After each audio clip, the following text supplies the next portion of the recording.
a very good afternoon to you. Oh dear, it's Tuesday, my bike's ready. Well, kind of ready. So I'm about to go and put £2,000 into the BMW dealer.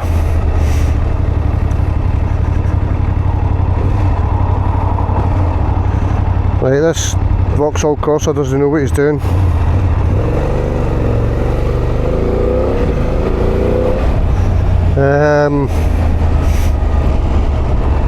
Terrible decision making. You can't get by that truck, would you believe that? Right, sorry, where am I? Right, I'm about to go to the BMW dealer to pick up my bike, and it's cost me £2,088. That's without getting the front wheel done.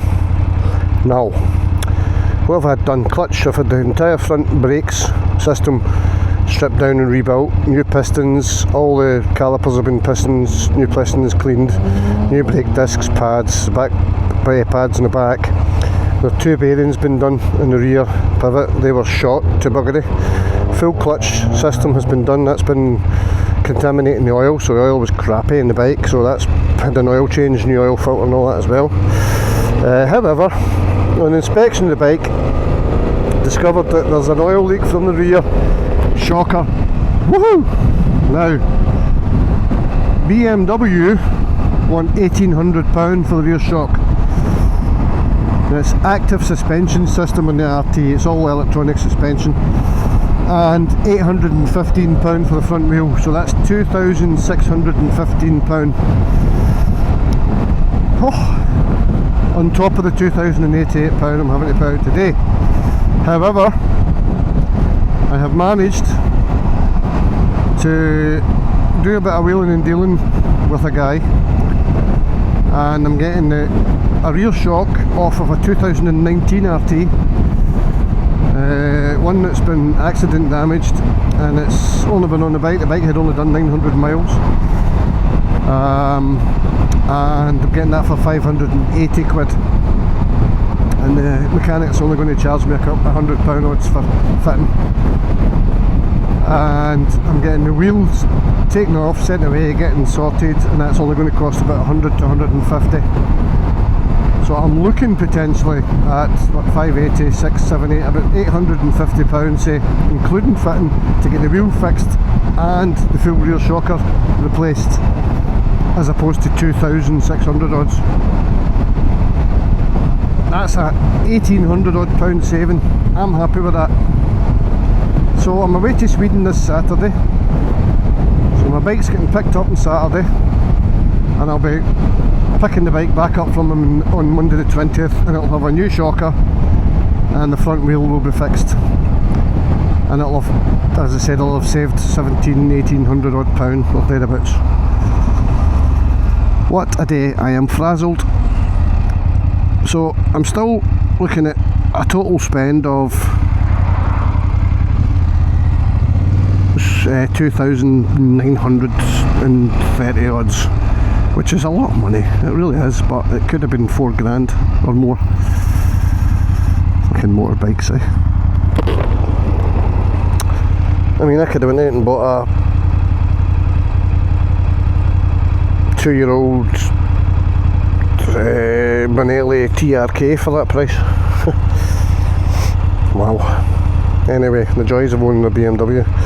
Look, it's not that bad. I mean, these are big jobs. My bike's 9 years old, and it did worry me, you know, having the ESA, all the active suspension systems and all that. It always worried me that, oh, what if the rear end... Come on people, get off your mobile phones.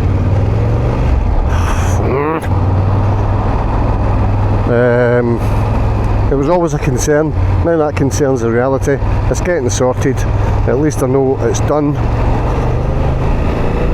and I can hopefully relax. Hopefully. But it does explain a few things. So when Charlotte was on the bike on New Year's Day, and I pressed the wee button excuse me, to tell the bike I had a pillion on it, normally you feel it lifting up, and I couldn't really feel it lifting up, and then the back of the bike felt a bit saggy and bouncy, which again hasn't really happened before. So I was a wee bit concerned about things, and I wasn't sure what was going on, but you know what, it doesn't matter. I love the RT. It is 9-year-old. Hopefully having all the brakes refurbished, the clutch done, the suspension at the back sorted, what else, the bearings at the back sorted. Having that work done is going to give the bike a good bit more life, which is awesome.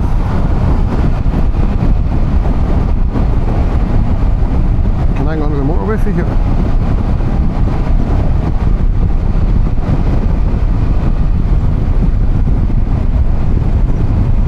Shizer. Can I? Keep forgetting that. Bollocks. I can go up over Charing Cross and go straight back on it. So it's given the bike, I want another good few years out of it, put it that way.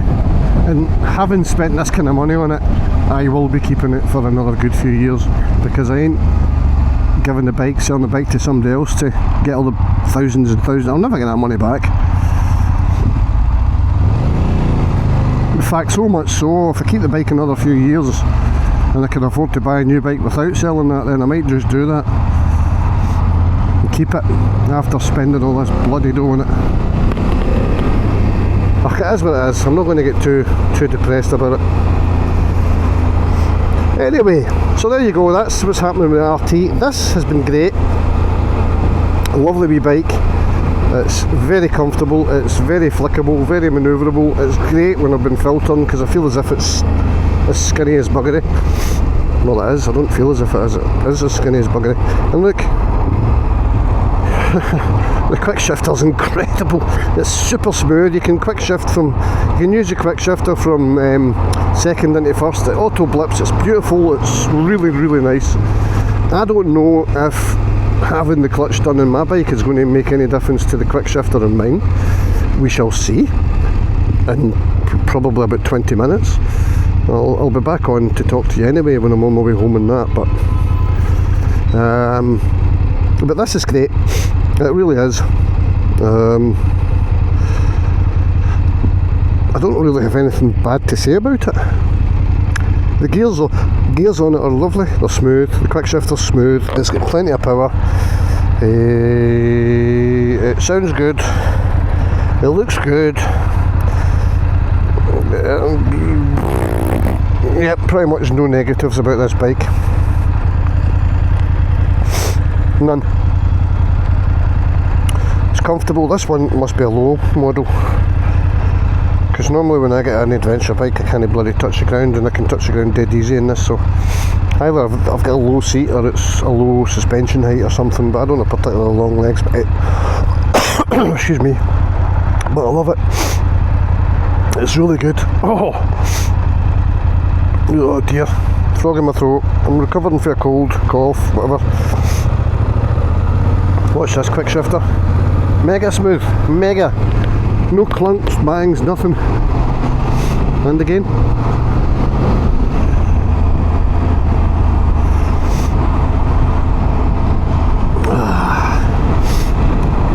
So I'm going to keep you on with me all the way to the BMW dealer, and then I'll take you home with me on my tank.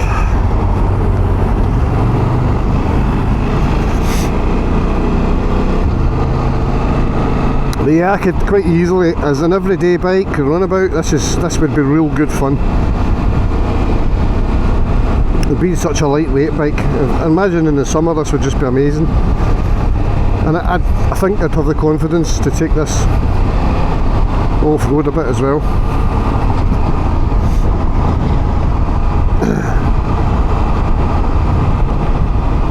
Kind of want a shot of a bigger GS now just to compare it. I had the GSA, the 1250 GSA out before, and that was lovely.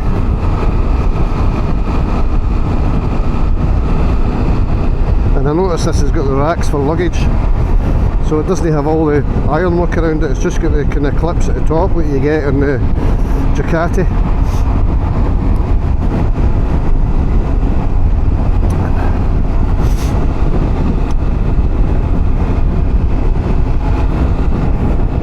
So if you're in the market for a decent sized middleweight adventure bike, then I don't think really you could go wrong with something like this. I've absolutely no idea how much it costs, mind you.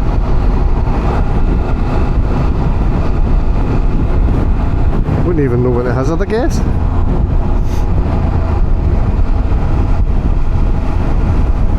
Right, I'm coming off here.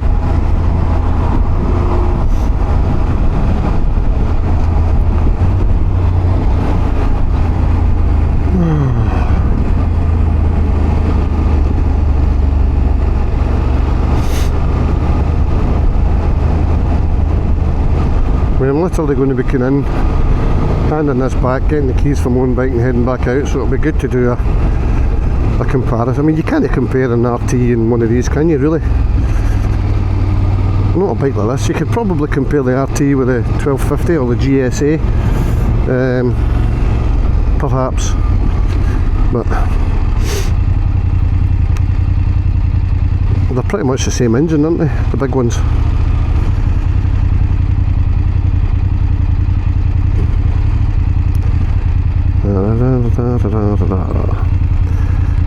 I mean, this channel's called Riding Through Grief. I feel as if I'm riding through grief right now. It's financial grief.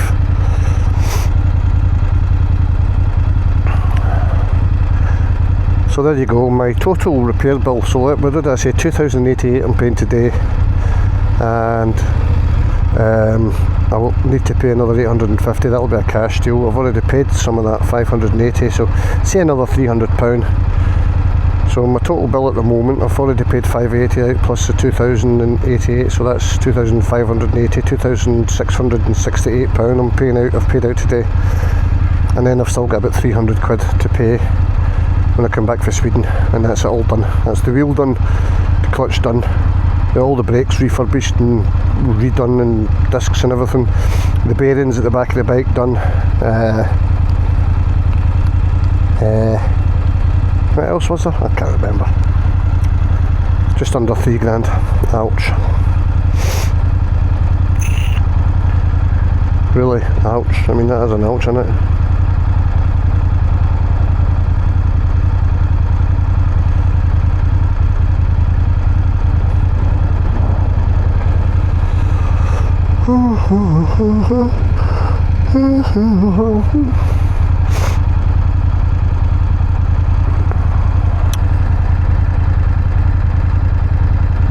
I do like adventure bikes.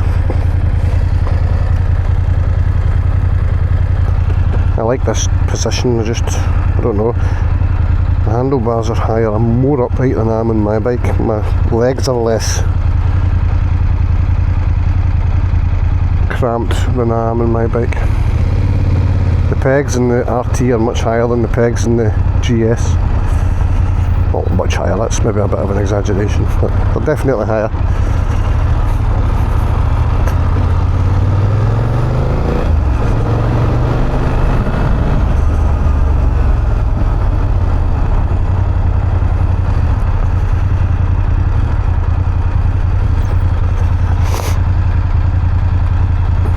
We're nearly there. I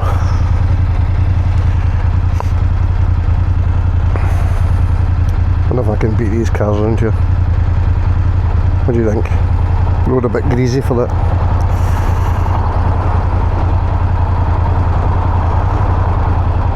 Can it be done? Can it be done? Can it be done? Will I go for it?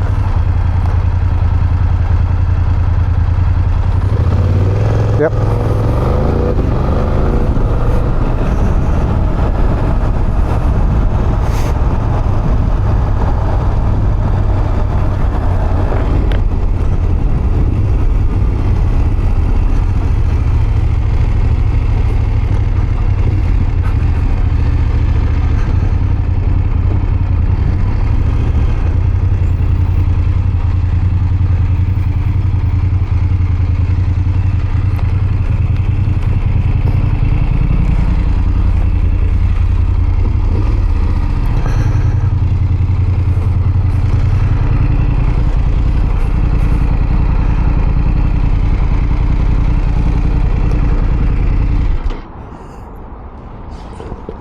Anyway, that's me here. That was nice. Have fun with GS. Good morning all.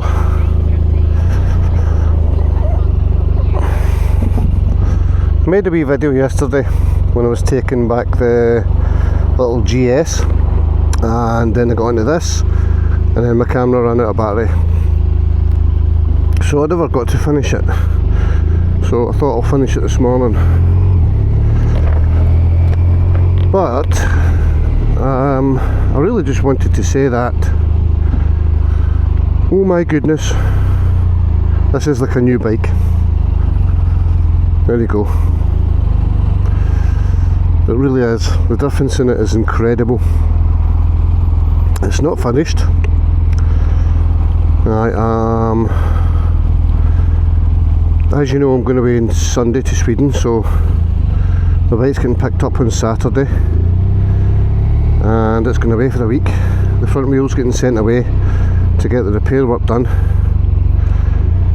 and it's getting a rear shock put on it. So it's been an expensive time, but I've managed to get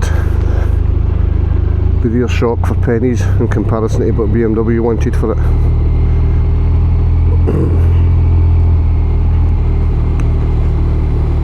So yesterday I paid £2,088 to BM for the clutch, bearings, all the brake systems and all that, and it's transformed the bike. It feels like a new bike. It's amazing.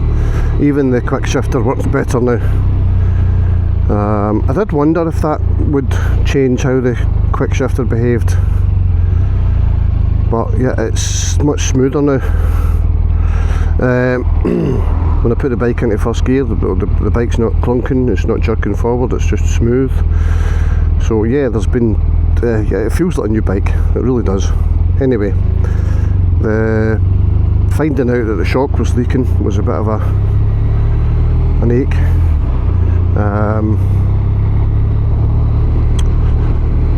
BMW won £1,800 for the new shock, because obviously this uses the dynamic ESA, or it's active suspension, whatever you call it.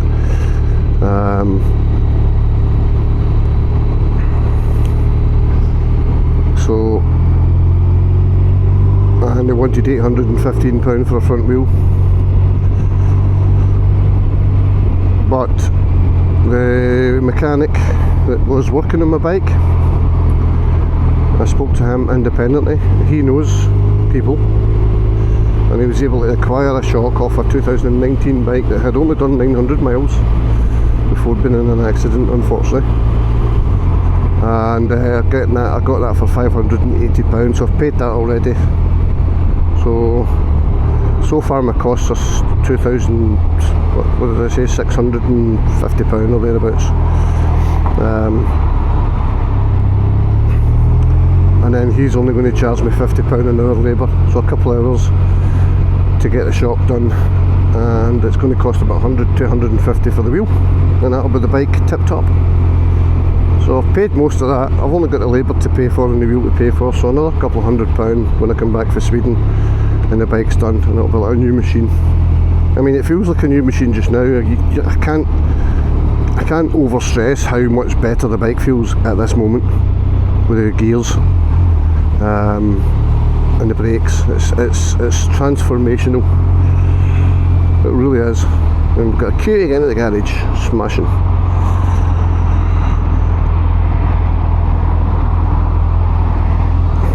I ain't waiting in a queue again at the garage, so I'm going to skip by them. I'm going into the garage, but I'm not going for fuel. This road's busy. Oh no, we've got a bit of movement.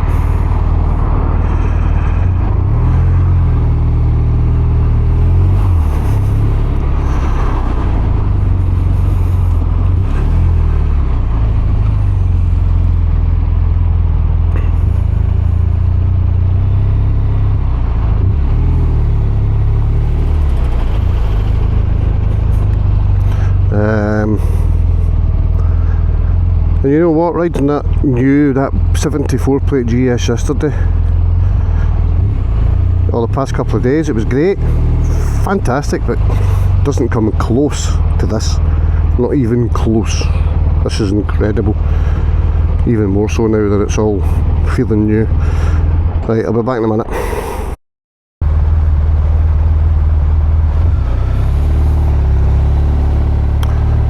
Welcome back. Right, where was I? Aye, so I was talking about how smashing the good the bike feels.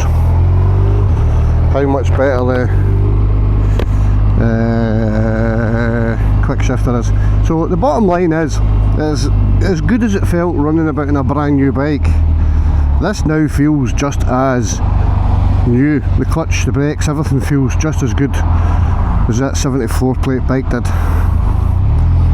But this feels so much better in so many other ways. Maybe it's just because I'm used to a monster bike, I don't know.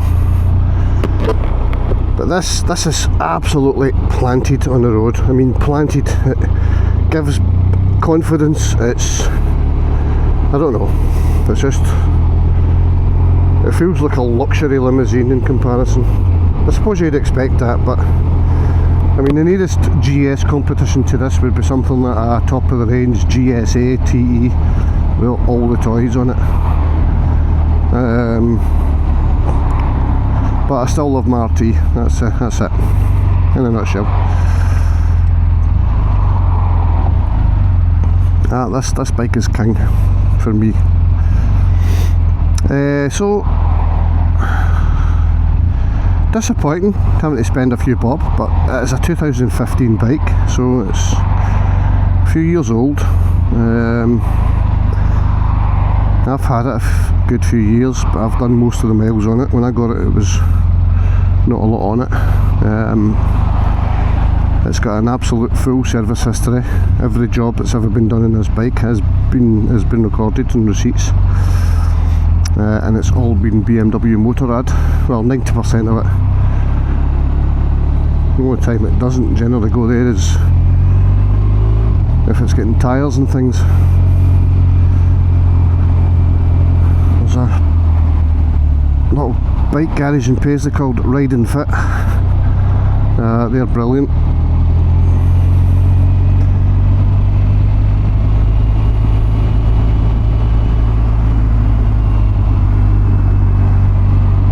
And the motorway is chocker, and it's minus 1.5. Lovely.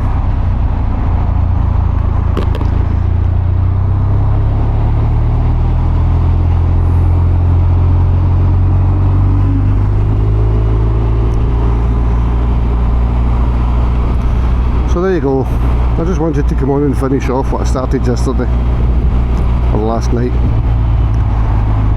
So despite the thousands and thousands of pounds been spent, I'm absolutely delighted at the result. So that's a big thumbs up and a big thank you to Stevie, the mechanic at BMW Motorrad in Glasgow.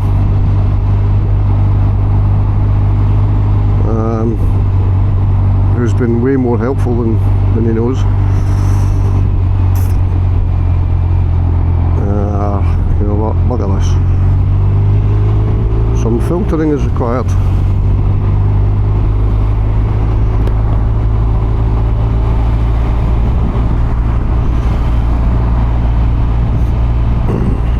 But yeah, I'm honest to say that I'm happy to have my big bike back.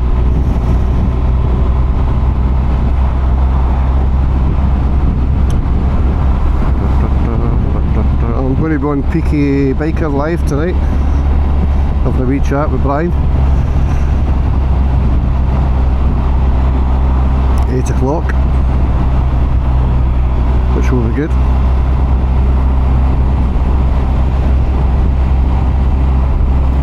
I'll no doubt be talking about my massive repair bills.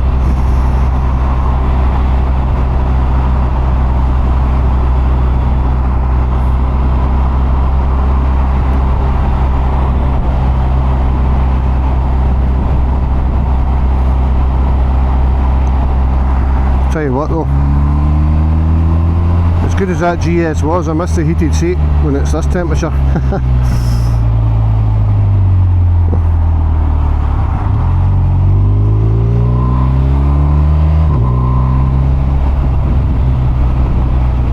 Everybody's in the outside lane.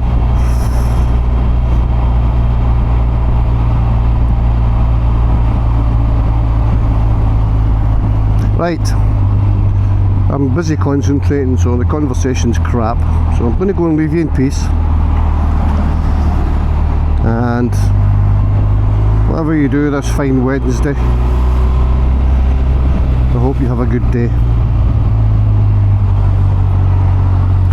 If you're a biker and you're riding at this time of year, ride safe, and I'll catch you all later. Take care, guys.